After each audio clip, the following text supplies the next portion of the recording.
তো ডক্টর ইউনূস সাহেবের আমলে এই ঘটনা ঘটবে কেন? ডক্টর ইউনূস সাহেব পৃথিবীর বিভিন্ন মানবাধিকার সংস্থা এবং পশ্চিমা গণতন্ত্রের দেশগুলো অত্যন্ত তাকে পছন্দ করে এবং এদেশের মানুষ পছন্দ করে যে দেশের একজন গুণী মানুষ যিনি আন্তর্জাতিক সম্মান। তার সময় যদি শেখ হাসিনার সরকারের বিভিন্ন দুষ্কর্ম এবং অত্যাচারের পুনরাবৃত্তি হয় তাহলে তো হোঁচট খাবে জনগণ। যদি ওই ছেলেটি অপরাধী হয় তাকে গ্রেপ্তার করে আইনের আওতায় নিয়ে যেতে পারে, কিন্তু গ্রেপ্তার করে ভয়াবহ টর্চার করে মেরে ফেলে বাপ্পার কাছে ফেরত দেওয়া, এটা এই আমলে হবে কেন? আমরা অনেক বিষয়ে সরকার সমালোচনা করি, কারণ আমরা গণতন্ত্রের পথে, গণতন্ত্রের উত্তরণ আরো ঘটবে, একটা অবাধ সুষ্ঠু নির্বাচনের মধ্যে দিয়ে জনগণ তার সরকার গঠন করবে।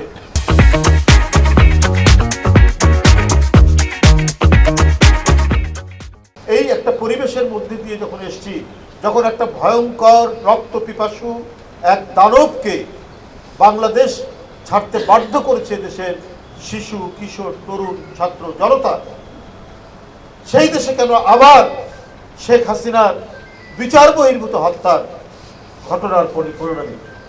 বুঝলাম ছেলেটি খারাপ, বুঝলাম ছেলেটা অপরাধী, সেই অপরাধ মাপা এবং বিচার করার দায়িত্ব তো আদালতে। সেই আদালত যাতে ঠিক মতো কাজ করতে পারে, নির্ভয়ে কাজ করতে পারে, ন্যায় বিচার করতে পারে, এইটা নিশ্চিত করার দায়িত্ব জনগণের সমর্থিত একটি সরকারের। আর ডক্টর ইউনূস সাহেবের সরকারকে এদেশের গণতন্ত্রকামী মানুষ সমর্থন করেছে। হ্যাঁ, চাল ডালের দাম বাড়ছে, চালের দাম এখনো অনেক তীব্র, আবার কিছু কিছু জিনিসের দাম কমেও এসছে। আমরা তো এইভাবেই সমালোচনা করব। সরকারের ভালো পদক্ষেপগুলোর আমরা সমর্থন দিব, কিন্তু যেগুলো ব্যর্থ হচ্ছে সেগুলোর কিন্তু সমালোচনা করব। একটা গণতান্ত্রিক সরকার তো সমালোচনাকে গ্রহণ করা, বরণ করা, সেই বরণ করার মধ্যে দিয়ে সেই সরকারের শ্রেষ্ঠত্ব নির্ভর করে।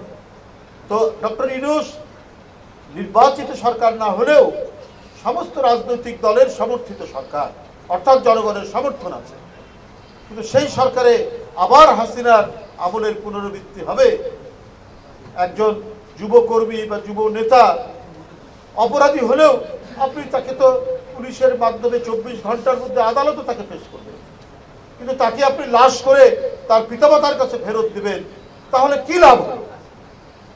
এই যে এত রক্তাক্ত লাশ, এত রক্ত স্রোত, রাজপথে রক্তের আলপনা,